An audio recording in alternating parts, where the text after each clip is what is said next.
오늘은 구약 성경의 마지막 부분인 말라기서 네 번째 설교 시간입니다.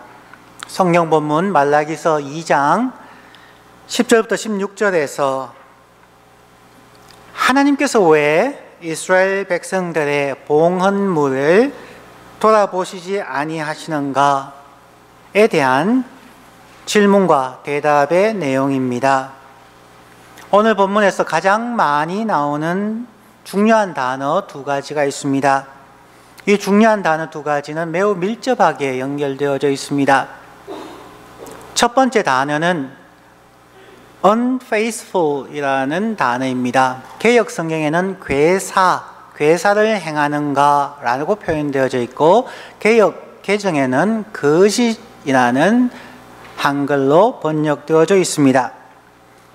거짓, unfaithful이라는 단어가 5번 반복되어져 나옵니다.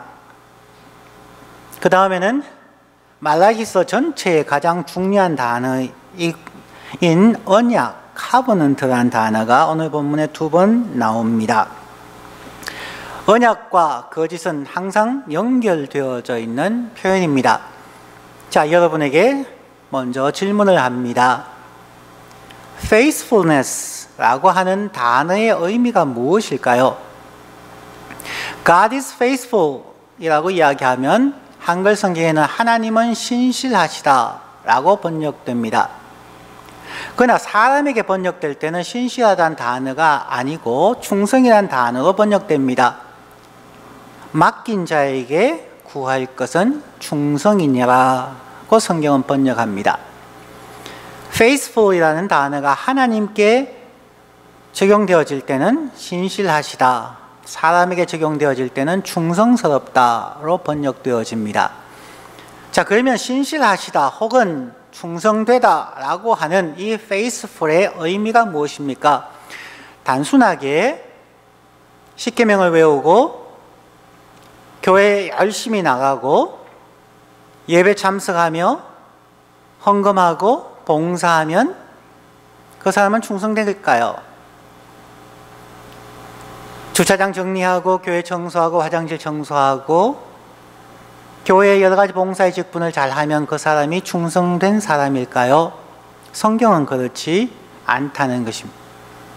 성경에서 사용되어지는 faithfulness, 신실하시다라고 하는 단어의 원래 의미는 이렇습니다.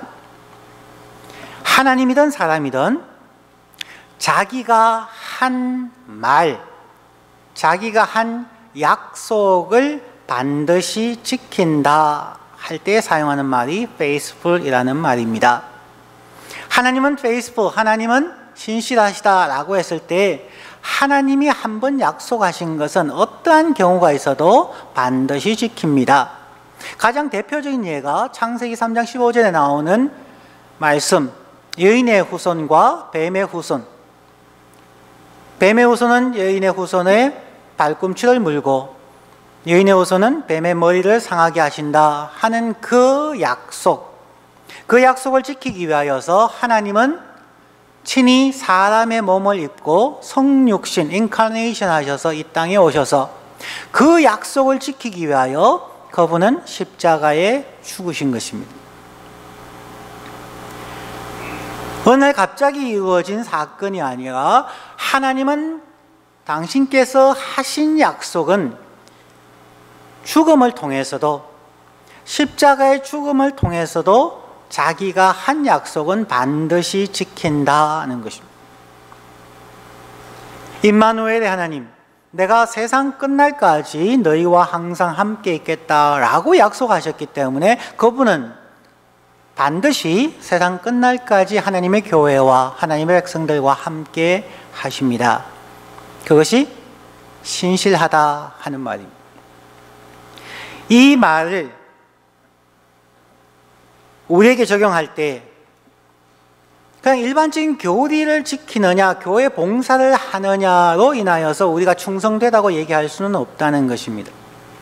우리가 하나님과 맺은 약속, 저와 여러분이 예수를 믿으면서 하는 약속, 혹은 매주일 기도하면서 성경을 읽으면서 경건의 시간을 하면서 마음에 새기고 하나님께 드리는 그 말과 약속을 우리는 얼마나 지키느냐에 따라서 우리는 거짓말쟁이가 될 수도 있고 충성된 사람들도 될 수 있다는 것입니다. 약속은 목숨을 걸고 지켜야 하는 것입니다. 오늘은 한 사람의 묘비에 쓰여진 묘비문으로 설교를 시작하겠습니다. 서울 합정동에 있는 양화진 외국인 묘소에는 167기의 특별한 묘들이 있습니다. 조선에서 선교하시다가 돌아가신 선교사님들과 가족 혹은 평신도들의 묘입니다. 그 묘들을 한번 가보는 것을 적극적으로 권장을 합니다. 그 묘들을 살펴보면서 그 묘비에 새겨진 글들을 한 번씩 주의 깊게 살펴보는 것이 중요하다고 생각을 합니다. 그런데 그 중에서 쉽게 발을 떼지 못하게 하는 묘비문이 있습니다. 화면에도 나오는 것처럼 그 묘비에 이렇게 쓰여져 있습니다. 내게 1000개의 생명이 주어진다면 그 모든 생명을 조선을 위해 바치리라. 루비 캔드릭이라고 하는 미국의 한 여선교사님이 계셨습니다. 1905년 캔자스 여자 성경 전문 학교를 졸업한 후에 꽃다운 젊음을 가진 처녀 선교사로서 해를 단신 주님의 복음을 위해 텍사스 앱워스 청년회 앱워스 리그에 조인을 하고 그 선교단체의 후원으로 조선에 처음 왔습니다. 그러나 본격적인 선교 사업을 위해서 한국어를 배우던 중 급성 맹장염으로 쓰러진 그녀는 그 당시에 의술이 그렇게 발달하지 않은 상황이었죠.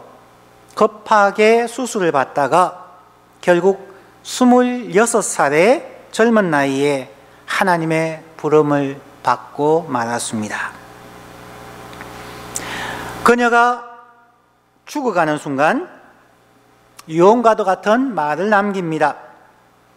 자신이 죽거든 텍사스 청년들이 10명, 20명, 50명씩 조선으로 오게 해달라는 유언을 남겼습니다. 그리고 그녀의 죽음과 유언은 20명의 앱워스 청년회 회원들이 선교사로 결단하는 결정적인 동기가 되었습니다. 그녀의 부모에게 그녀가 마지막으로 쓴 편지 내용의 일부를 소개하겠습니다. 이곳 조선 땅에 오기 전 집들에 심었던 꽃들이 활짝 피어났다는 소식을 들었을 때 하루 종일 집 생각만 했습니다. 이곳 조선은 참 아름다운 곳입니다. 모두들 하나님을 닮은 사람들 같습니다. 선한 마음과 복음에 대한 열정으로 보아 아마 몇십 년이 지나면 이곳은 주님의 사랑이 넘치는 곳이 될 것 같습니다. 저는 복음을 듣기 위해 20km를 맨발로 걸어오는 어린 아이들을 보았을 때에 그들 안에 있는 하나님의 사랑 때문에 오히려 위로를 받았습니다. 그러나 한편에서는 탄압이 점점 심해지고 있습니다. 그저께는 주님을 영접한 지 일주일도 안 된 서너 명이 끌려가 순교했고 토마스 선교사와 제임스 선교사도 순교했습니다. 선교본부에서는 철수하라고 지시했지만 대부분의 선교사들은 그들이 전도한 조선인들과 아직도 숨어서 예배를 드리고 있습니다. 그들은 모두가 순교할 작정인가 봅니다. 오늘 밤은 유난히도 고향으로 돌아가고 싶습니다. 외국인을 죽이고 기독교를 정오한다는 소문 때문에 부두에서 항구에서 저를 끝까지 말리셨던 어머니의 얼굴이 자꾸 제 눈앞에 어른거립니다. 아버지, 어머니, 어쩌면 이 편지가 마지막일 수도 있습니다. 제가 이곳에 오기 전 뒤뜰에 심었던 한 알의 씨앗으로 인해 이제 내년이면 온 동네가 꽃으로 가득하겠죠. 그리고 또 다른 씨앗을 만들어내겠죠. 저는 이곳에 작은 씨앗이 되기로 결심했습니다. 제가 씨앗이 되어 이 땅에 묻히게 되었을 때 아마 하나님의 시간이 되면 조선 땅에는 많은 꽃들이 피고 그들도 여러 나라에서 씨앗이 될 것입니다. 저는 이 땅에 저의 심장을 묻겠습니다. 바로 이것은 조선에 대한 저의 열정이 아니라 하나님께서 조선을 향한 열정이라는 것을 알게 되었습니다. 어머니, 아버지, 사랑합니다. 조선의 복음화를 위하여서 루비 캔드릭은 자신의 삶을 온전히 바쳤습니다. 예수님처럼 하나님의 미랄로서 자신의 하나밖에 없는 고귀한 생명을 조선을 위해 바쳤습니다. 하나님과의 약속을 지키기 위하여서 하나님과의 맺은 약속을 성실하게 지킨 루비 캔드릭과 같은 수많은 선교사님들 통하여서 한국은 기독교 복음을 받아들이고 교회의 성장을 경험하게 되었고, 또한 지난 30년 동안 전 세계에 수많은 선교사님들을 파송한 선교 국가가 되었습니다. 그런데 오늘날 한국 교회가 하나님과 맺은 레위의 언약을 이해하지 못하고 성실하게 지키지 못함으로 교회가 세상의 소금과 빛이 되지 못하는 상황에 이르게 되었습니다.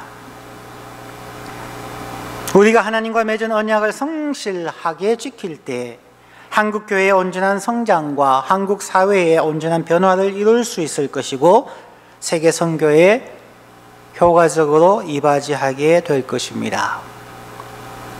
가장 중요한 단어, 키워드는 faithfulness입니다. 신실함입니다. unfaithful, 즉 괴사를 행하거나 거짓을 행하는 것, 그것이 하나님의 나라를 허물고 우리의 신앙을 허무는 가장 위험한 단어입니다. 오늘 본문으로 돌아가서 왜 하나님은 우리의 봉헌물을 받지 않으십니까? 라고 하는 말라기 선지 시대의 이스라엘 백성들의 원망, 항의 질문에 대해서 살펴봅니다. 13절과 14절 말씀입니다. 너희가 이런 일도 행하나니 곧 눈물과 울음과 탄식으로 여호와의 제단을 가리게 하는도다. 그러므로 여호와께서 다시는 너희의 봉헌물을 돌아보지도 아니하시며 그것을 너희 손에서 기꺼이 받지도 아니하시거늘 너희는 이르기를 어찌 됨이니까 why 하는도다. 이는 너와 내가 어려서 맞이한 아내 사이에 여호와께서 정인이 되시기 때문이라. 그는 너의 짝이요 너와 서약한 너와 언약을 맺은 아내로되 너가 그에게 거짓을 행하였도다. You have become unfaithful to her. unfaithful, 신실하지 못하기 때문에 거짓을 행하기 때문이다 말합니다. 이스라엘 백성들이 하나님의 선택을 받고 하나님의 제사장 국가로서 그들은 하나님께 제사의 제물들을 드렸습니다. 이스라엘 백성들은 하나님께 드리는 제사법으로 레위기에 보면 5가지의 제사법이 나옵니다. 첫 번째는 번제입니다. 하나님께 언약을 맺은 사람으로서 하나님께 온전한 헌신을 표현하는 것으로 짐승의 100%를 불태우는 번제가 있습니다. 두 번째는 추수감사절과 같이 감사의 제목으로 드리는 제사로서 소제가 있습니다. grain offering이라고 추수한 곡물들의 씨앗들로 결실들로 하나님께 드리는 소제가 있습니다. 그래서 하나님께 제사 드릴 때 반드시 짐승을 잡아야 된다는 것은 사실과 같지 않습니다. 예를 들어서 가인과 아벨의 제사에서 가인은 곡식으로 제사를 드렸고 아벨은 짐승으로 드렸기 때문에 아벨의 제사를 받았다라고 하는 것은 잘못될 가능성이 많습니다. 왜냐하면 곡물로 드리는 것도 하나님이 정하신 것입니다. 세 번째는 관계성의 회복을 위한 화목제가 있습니다.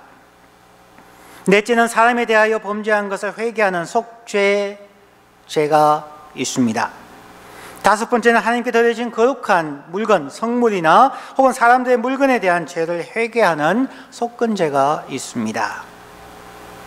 이스라엘 백성들은 그들의 죄에 대하여 매우 두려워하였고 죄에 대한 회개를 위하여 짐승을 잡아서 제사를 드리거나 감사제로 곡물을 태워서 혹은 떡을 만들어서 하나님께 제사를 드렸습니다. 하나님께서 그들의 제사를 받지 않는다는 것은 그들에게는 매우 두려운 일이었습니다. 그들의 제사를 하나님께서 받지 않으신다는 것은 곧 그들의 죄를 하나님께서 용서하지 않으신다는 것입니다. 하나님께 드리는 그들의 봉헌물을 받지 않는다는 것은 곧 하나님의 심판이 그들에게 임할 것이라는 예고입니다.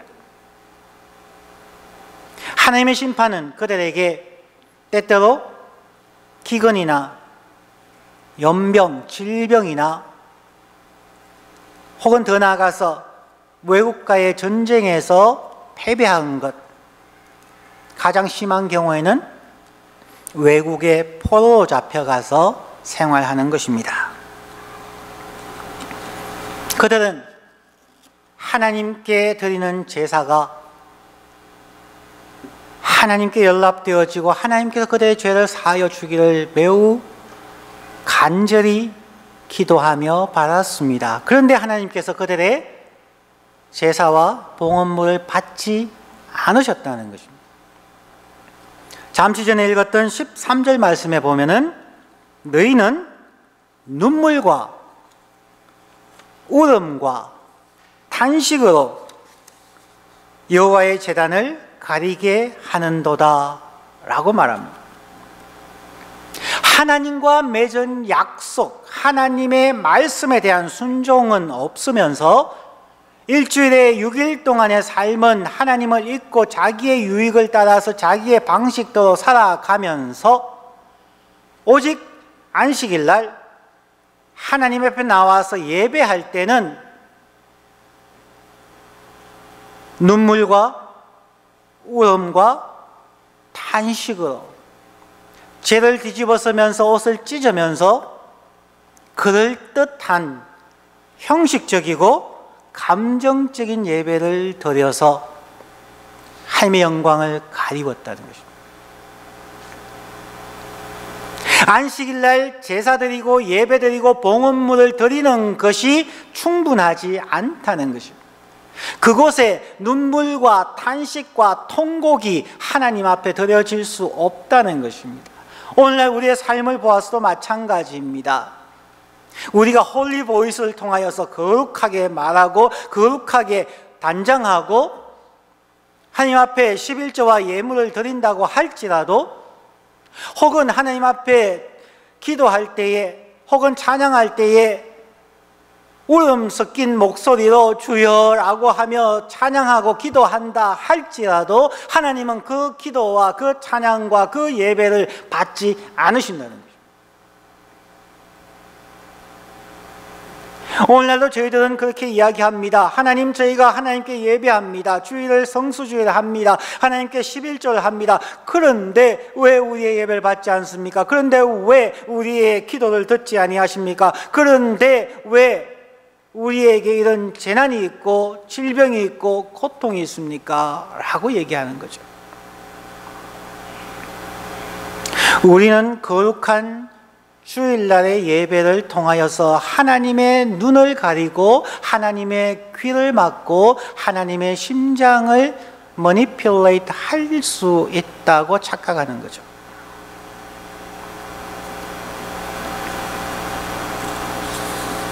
오늘 본문에서 보면 이스라엘 백성들은 매우 두려운 마음으로 하나님께 질문하며 항변하였습니다. 하나님, 왜 우리의 봉헌물을 받지 않습니까? 우리를 지금 심판하려는 것입니까? 하나님은 언제 우리를 사랑하셨습니까? 우리가 다른 나라, 다른 사람들에 비해서 무엇을 잘못했습니까? 왜 우리의 예배를 받지 않습니까? 라고 항변하고 있는 것입니다. 이스라엘 백성들은 그들의 죄를 깨닫지 못했습니다. 이스라엘 백성들은 그들이 하나님과 맺은 레위 언약의 조항들을 기억하지 못했고 지키지 못했습니다. 아무리 제사를 드려도 하나님이 받을 수 없는 것입니다. 오늘날 말로 하면은 우리가 하나님께 간절하게 기도하고 금식으로 기도하고 철야하며 기도하여도 하나님이 들어줄 수 없는 경우가 많다는 것을 우리가 깨닫지 못하고 있다는 것입니다. 오늘날 우리가 하나님께 드린 예배를 왜 하나님은 받으셔야만 할까요? 아니면 받지 않아야 할까요? 우리가 하나님께 드리는 기도를 하나님께서 받으실까요? 우리가 하나님께 드리는 헌금과 헌물을 하나님께서 기쁘게 받으실까요? 그러면 우리는 하나님의 은혜와 축복을 날마다 삶 속에서 누리며 살아가고 있습니까? 만약 그렇지 않다면 어디에서 무엇이 잘못되었을까요? 오늘 설교의 두 번째로 우리가 하나님과 맺은 언약에 unfaithful 하기 때문에 거짓되게 살기 때문입니다. 14절부터 16절 다시 읽습니다. 너희는 이르기를 어찌 됨이니까 하는도다. 이는 너가 어려서 맞이한 아내 사이에 여호와께서 정인이 되시기 때문이라. 그는 너의 짝이요 너와 서약한 아내로되 너가 그에게 거짓을 행하였도다. 그에게는 영이 충만하였으나 오직 하나를 만들지 아니하셨느냐? 어찌하여 하나만 만드셨느냐? 이는 경건한 자손을 얻고자 하심이라. 그러므로 너의 심령을 삼가 지켜 어려서 맞이한 아내에게 거짓을 행할지 말지니라. 이스라엘의 하나님 여호와가 이르노라. 나는 이혼하는 것과 옷으로 학대를 가리는 자를 미워하노라. 만군의 여호와의 말이니라. 그러므로 너희 심령을 삼가 지켜 거짓을 unfaithful 행하지 말지니라. 오늘 본문에서 이혼하는 것과 이방 여인들과의 결혼에 대하여 엄격하게 책망하고 있습니다. 하나님과의 언약을 보여주는 가장 우리와 밀접하게 있는 것이 바로 결혼 언약입니다. 하나님은 이스라엘 백성들에게 하나님과의 언약이 어떻게 깨어지고 있는가를 결혼 언약의 파괴를 통해 보여주고 있습니다. 오늘 본문에 나오는 많은 이야기들을 하지는 않겠습니다. 이혼에 대한 것, 경건한 자녀를 얻기 위한 것, 이런 것을 하지 않겠습니다. 한 가지 요점만 얘기하겠습니다.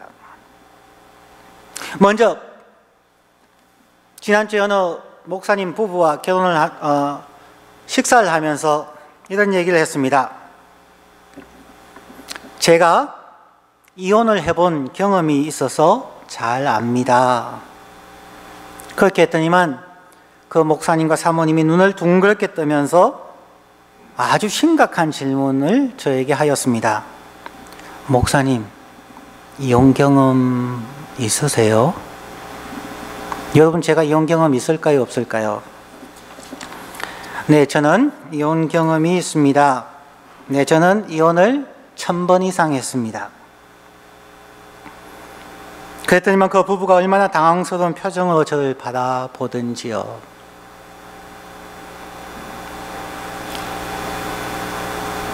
천 번 이상의 이혼을 해본 목사로서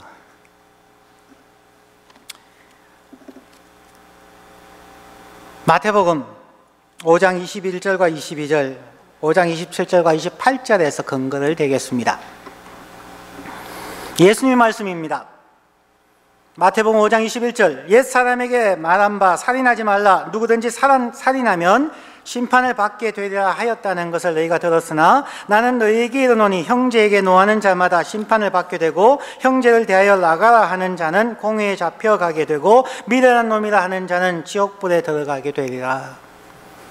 살인하는 자뿐만 아니라 마음으로 미워하는 자는 이미 살인하였다고 말씀합니다. 또 있습니다. 마태복음 5장 27절에서 28절입니다. 또 간음하지 말라 하였다는 것을 너희가 들었으나 나는 너희에게 이르노니 음욕을 품고 여자를 보는 자마다 마음에 이미 간음하였느니라. 육체적인 간음이 있다면 마음에 음욕을 품는 것도 이미 간음하였다고 예수님은 말씀합니다. 살인과 간음에 대한 이 두 구절을 비추어 보면은 이혼도 실제로 법적으로 이혼하는 경우도 이혼이고 마음으로 이혼하겠다고 결심한 것도 이혼이죠. 저는 결혼생활 30년 동안 이혼하는 것이 같이 사는 것보다 훨씬 죄를 덜 짓겠다고 생각하고 이혼하려고 마음먹은 적이 1000번이 넘습니다. 그래서 저는 이혼을 1000번 이상 한 사람입니다. 법적으로 이혼한 사람, 마음적으로 이혼한 사람, 저는 정죄할 자격이 없는 사람입니다. 말라기 설교를 준비하면서 몇 주 전에 아내에게 질문을 했습니다. 당신은 나와 몇 번 이혼했어? 무슨 뜻인지 바로 알더라고요. 아무 설명 없이 질문을 했습니다. 당신 나와 몇 번 이혼해서? 무지 많이 했지요. 1000번? 훨씬 많지요. 10,000번? 그것보다 훨씬 많지요. 막내 아이가 대학 가는 날 나는 당신과 이혼하려고 마음먹은 적이 얼마나 많은지 모릅니다.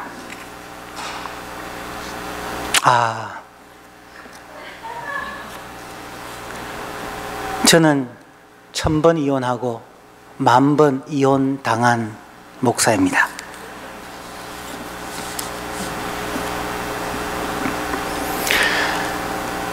언약과 결혼 언약에 대하여 비교해 보겠습니다. 화면을 보시면 언약과 결혼 언약입니다. 언약은 첫 번째 군주 관계가 있다면 결혼 언약은 신랑과 신부 두 당사자가 있는 것이 똑같습니다. 언약에서는 언약의 내용들이 있는 것처럼 결혼에는 결혼 서약이 있습니다. 언약에는 상벌 규정이 있다면 결혼 언약에는 행복이냐 고통이냐 상벌 개념이 있습니다. 의식은 언약식뿐만 아니라 예배의식이 있는 것처럼 결혼 언약은 결혼식이 있고 결혼 기념일이 있고 그것뿐만 아니라 항상 사랑의 언어로 서로에 대한 사랑의 서약을 지켜가는 의식들이 있어야 합니다. 하나님과의 언약을 사람들이 잘 이해하지 못하니까 하나님은 사람들의 결혼에 대하여서 하나님께서 말씀해 주심으로 구체적인 실제적 결혼 생활을 통해서 다소 추상적인 하나님과의 언약 관계를 한번 정확하게 보라는 것입니다. 결혼의 배우자와 함께 수십 년을 함께 산다는 것은 참 어렵습니다. 수없이 싸웁니다. 수없이 이혼을 생각합니다. 오늘날에는 이혼뿐만이 아니라 졸혼이라는 말도 생겼죠. 법적으로 이혼하지는 않았지만 함께 살지 않는 관계를 졸혼이라고 말하죠. 결혼 서약을 지키며 살아가는 것은 참 어렵습니다. 결혼한 사람들이 결혼의 서약을 지키며 정말 검은 머리 팥불이 될 때까지 아플 때나 기쁠 때나 사랑하며 섬기며 살겠다고 한 그 서약을 지키는 것은 너무 어렵습니다. 그래서 이혼에 대해서 생각해 보았을 겁니다. 그런 의미에서 저와 여러분 거의 모두가 이혼의 경험이 있는 사람들입니다. 한 번도 다투지 않으신 분, 한 번도 이혼에 대해서 생각하지 않으신 분 저에게 찾아오십시오. 제가 그랜해피스에서 가장 비싼 식당에서 식사 대접하겠습니다.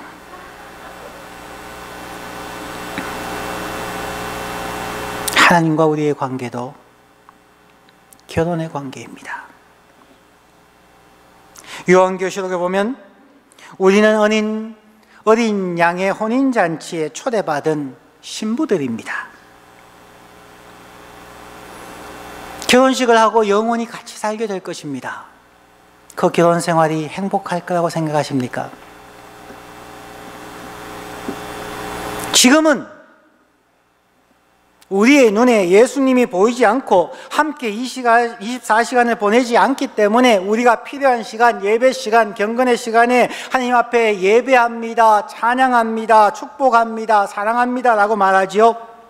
만약 하나님께서 예수 그리스도께서 다시 성육신으로 우리 가운데 이 땅에 오셔서 24시간 저와 여러분과 함께 가정에서 산다면 우리의 예수님과의 결혼 생활 며칠이나 갈까요? 예수님께서 날마다 아침마다 우리를 깨우면서 너 새벽기도 안 하니? 너 말씀 안 읽니? 너 왜 사람 사랑하지 않니? 왜 저와 다투니? 왜 이렇게 생활하니? 저렇게 생활하니? 하는 잔소리를 날마다 들으면서 그 예수를 사랑합니다, 축복합니다, 예배합니다 하고 할 수 있는 사람 몇 명이나 있을까요? 예수가 안 보이기 때문에, 예수와 맺은 그 언약의 말씀을 기억하지 않기 때문에 우리는 예수가 사랑스러운 거예요. 예수가 고맙고 감사한 거예요. 그 예수와 나의 성격이 달라서 내가 돈을 쓰는 데 있어서 예수는 여기에 먼저 쓰자고 하는데 나는 여기에 먼저 쓰자고 이야기하고, 예수는 공휴일이면 이렇게 하자고 하는데 나는 이렇게 하자고 얘기하고, 나는 집을 살 때 이런 집을 사자고 하는데 예수는 이렇게 살자고 하고, 나는 이런 차를 사고자 하는데 예수는 이 차를 사자고 하고, 나는 아이를 이렇게 키우고 싶은데 예수는 아이를 이렇게 키우라고 얘기하고, 사사건건 부딪혀요. 사사건건 부딪히는 그 예수를 사랑한다고요? 저는 사랑하지 못해요. 왜냐하면 제 속에 있는 상처가, 저 속에 있는 이기심이, 저 속에 있는 죄책감이나 저 속에 있는 잘되고자 하는 그런 꿈과 야망 때문에 예수와 날마다 얼굴 부딪히며 대화를 통해서 결정하고 대화를 통해서 날마다 살아갈 자신이 없고 그 정도의 성숙함이 저에게 없기 때문에 예수와 결혼한다는 것이 두렵습니다. 그런데도 목사라고 거룩한 폼을 잡고 설교하고 있는 저가 참 가정스럽죠.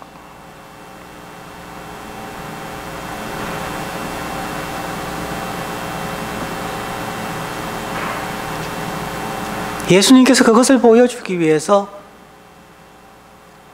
한 여자와 30년 살게 하셨어요. 30년 살면서 1000번 이상 이혼하겠다고 생각하게 했고 10,000번 이상 이혼 당하며 살게 하셨어요. 그러면서 너가 누군지 좀 알아라고, 너가 목사라고 교인들 가르치기 이전에 너가 누군지를 좀 알아보라고, 너가 설교할 자격이 있느냐고, 너가 사람들에게 이래라 저래라 할 자격이 있느냐고, 저 얼굴 앞에 거울을 딱 대고 자, 너 얼굴 한번 보라는.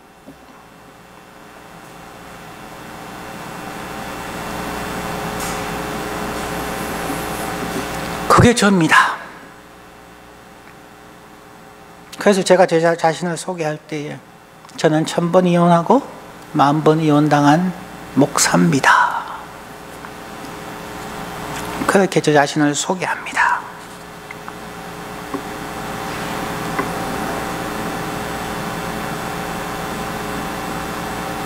예수님이 실제 인간으로 나의 신랑으로 함께 산다면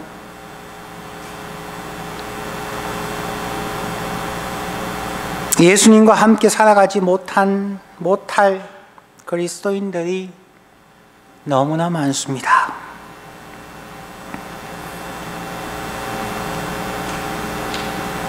말라기 시대에 이스라엘 백성들처럼 말라기서 2장 13절의 말씀처럼 성전에 왔을 때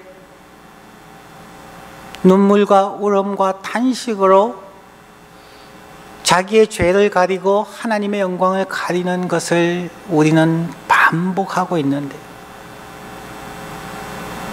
우리는 돌이켜야만 합니다. 하나님과 같이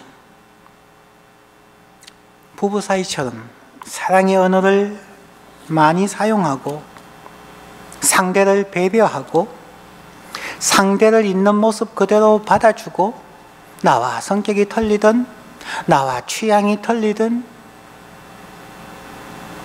결혼의 언약을 생각하며 있는 모습 그대로 받아주고 사랑하면 나도 변하고 배우자도 변합니다. 우리는 그것을 인내하지 못합니다. 우리는 자꾸만 상대방을 바꾸려고 변화시키려고 합니다. 그것이 어디에서 나타나나요? 하나님과의 기도에서 나타납니다.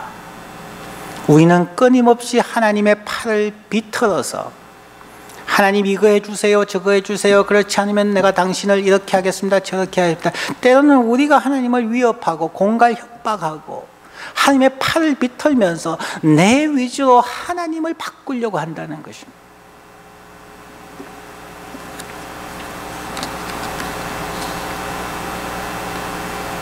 저의 아내가 말하는 것처럼 피차 방해만 되지 않아도 좋겠다. 서로 존중하며 사는 거죠.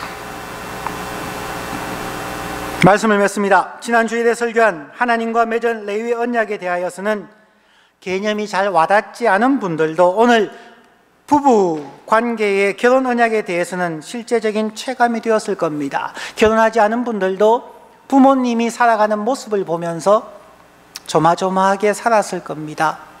어떻게 우리 엄마 아빠가 같이 살지? 언제 이혼하지? 두렵지 않았습니까?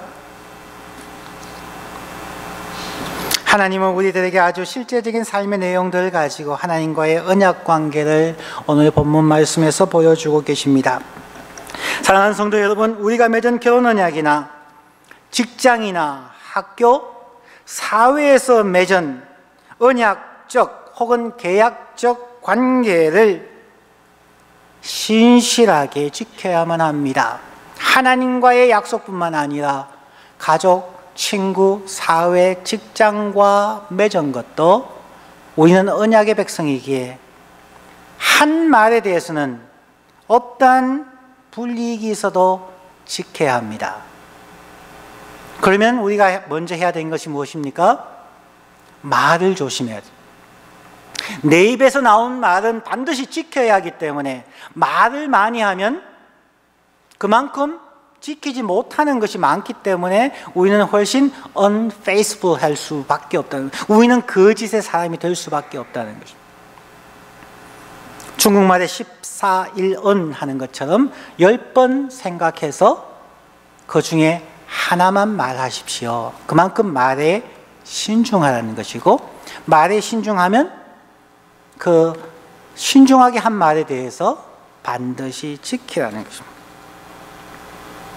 하나님과의 언약을 돌이켜보시고 이웃과의 언약을 돌이켜보시고 내가 얼마나 신실한가를 점검해 보므로 하나님과의 관계가 형통하고 이웃과의 관계가 형통한 삶이 되시기를 간절히 축원합니다.